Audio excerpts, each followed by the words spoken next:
नमस्कार साथियों, मैं संजय गंगवार आपके अपने online platform Sanjay sir maths पर हार्दिक स्वागत और अभिनंदन करता हूं। बेटा, आपको बहुत सारी संख्याएं ऐसी होती हैं जिनका घनमूल निकालने में अक्सर आपको समस्या होती है, क्योंकि आपने आज तक एक ही तरीका सीखा है कि आप संख्याओं के गुणनखंड करें और वहां से उसमें तीन तीन संख्याओं के पेयर बना लें और उन तीन संख्याओं में से एक संख्या ले लें और वो आपके लिए घनमूल निकल आता है। अगर इस तरीके से आप लोग करते हैं तो आप सरकारी नौकरी की किसी भी परीक्षा में इस टाइप के क्वेश्चन को सॉल्व करने में बहुत ज्यादा समय खर्च कर सकते हैं। और घनमूल से रिलेटेड एक क्वेश्चन हर बार पूछा जाता है। आज मैं आपको एक ऐसा तरीका बताने वाला हूं कि घनमूल आप किसी भी संख्या का सिर्फ देखते ही बता देंगे कि इसका आंसर बेटा ये होगा। क्लियर? तो आइए इस वीडियो को पूरा देखेंगे, लास्ट तक बने रहेंगे और आज के बाद इस घनमूल निकालने में आपको कभी कोई समस्या नहीं होगी। इस बात का आप ध्यान रखेंगे। देखते हैं बेटा, सबसे पहले तो बेटा आपको 1 से लेके 20 तक के क्यूब्स याद होना चाहिए, इसीलिए मैंने आपके लिए बोर्ड पर लिख दिए और इन क्यूब को आप अच्छे से याद कर लेंगे।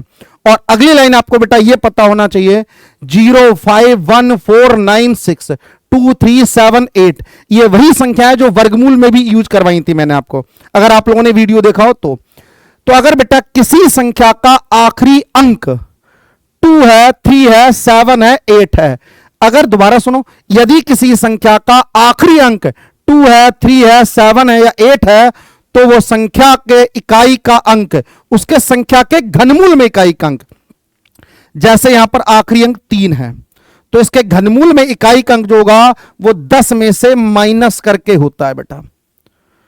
तो यहां पर 3 लिखा तो इसके घनमूल में जो इकाई का अंक होगा बेटा वो 7 हो जाएगा, क्योंकि 10 में से माइनस करते हैं। यदि किसी संख्या का आखिरी अंक 2 है, 3 है, 7 है, 8 है तो उस संख्या के घनमूल में इकाई का अंक 10 में से माइनस करके लिखते हैं हमेशा। और यह काम करने में आपको विद इन सेकंड ये चीजें कर सकते हैं। पहली बात क्लियर होगी आपको? ठीक है। अगर संख्या का आखिरी अंक 0 है, 5 है, 1 है, 4 है, 9 है, 6 है, यानी किसी संख्या का आखिरी अंक 0 5 1 4 9 6 है तो आपके लिए घनमूल निकालते समय कुछ नहीं करना है, नो चेंज, जैसा है वैसा का वैसा ही रहने देना है, नो चेंज। यानी यहां पर 4 है तो बेटा इसके घनमूल में भी आखिरी अंक 4 ही होगा। यानी अगर 2 3 7 8 है तो 10 में से माइनस करके लिखेंगे और बेटा 0 5 1 4 9 6 है तो कोई चेंज नहीं करेंगे, जैसा है बिल्कुल वैसा का वैसा ही रहेगा। क्लियर? ठीक है। बराबर के दो अंकों पर बेटा हमेशा क्रॉस लगाते हैं, इस बात का आप ध्यान रखेंगे। अब वैल्यू देखो बेटा 4 5 6 बच रही है और यहां पर 5 9 2 बच रही है, तो ये जो 4 5 6 है इससे छोटी संख्या 456 से छोटी संख्या जो परफेक्ट क्यूब हो, पूर्ण घन हो, ऐसी संख्या देखो। तो बेटा मैंने आपसे कहा था ये आपको याद होना चाहिए, ठीक है। तो 456 बेटा देखो यहां कहीं आएगा, 456 से छोटा कौन सा आ रहा? 343, और 343 किसका क्यूब है बेटा? 7 का क्यूब है, तो 7 यहां लिख देंगे और यही बेटा हमारे लिए इसका क्यूब होगा। आप कैलकुलेटर से गुणा करके देखेंगे तो यही वैल्यू आएगी। अब अगले वाले में देखते हैं 592, 592 से छोटा संख्या, 592 से छोटी संख्या कौन सी होगी बेटा?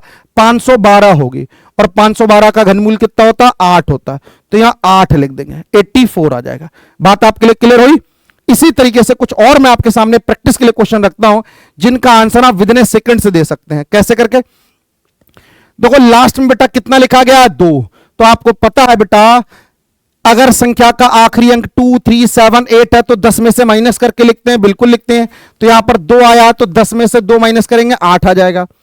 बराबर के दो अंकों पर हमेशा क्रॉस, वैल्यू आ रही है 1643, 1643 से छोटी संख्या जो परफेक्ट क्यूब हो, तो 1643 से छोटी संख्या बेटा देखो 1331 होती है। यह आपको याद होना चाहिए, ध्यान रखना।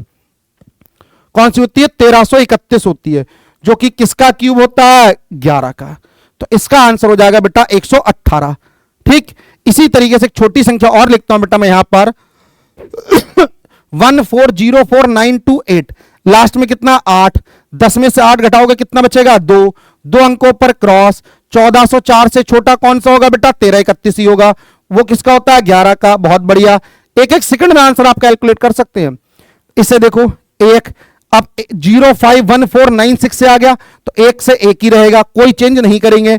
दो अंकों पर क्रॉस 2803, और 2803 से छोटी संख्या तो आपको याद होना चाहिए बेटा 2744 होती है, और जो कि किसका क्यूब होता है, 14 का क्यूब होता है। तो इसका आंसर बेटा मिल गया हमको 141। तो उम्मीद करता हूं आप लोग इस प्रकार से किसी भी संख्या का घनमूल कैलकुलेट कर सकते हैं, ठीक है। और किसी भी सरकारी नौकरी की परीक्षा में यही सारे घनमूल पूछे जाते हैं जो मैंने आपको सिखाए हैं, ठीक है। और घनमूल का इससे बेस्ट तरीका कोई नहीं हो सकता। आप इस पे अच्छे से प्रैक्टिस कर लीजिए, जिससे आप किसी भी संख्या का घनमूल बहुत ही आसानी से कैलकुलेट कर सके। बेटा 2 क्वेश्चन मैंने आपके लिए होमवर्क में दिए हैं, तो आप इस वीडियो के यहां तक अगर आप पहुंचे हैं तो इन दोनों क्वेश्चन का आंसर आप कमेंट बॉक्स में जरूर देना। और इसी तरीके की और भी बहुत सारी इंफॉर्मेटिव वीडियो देखने के लिए Sanjay sir maths YouTube channel को जरूर फॉलो करें, ठीक है। Thank you.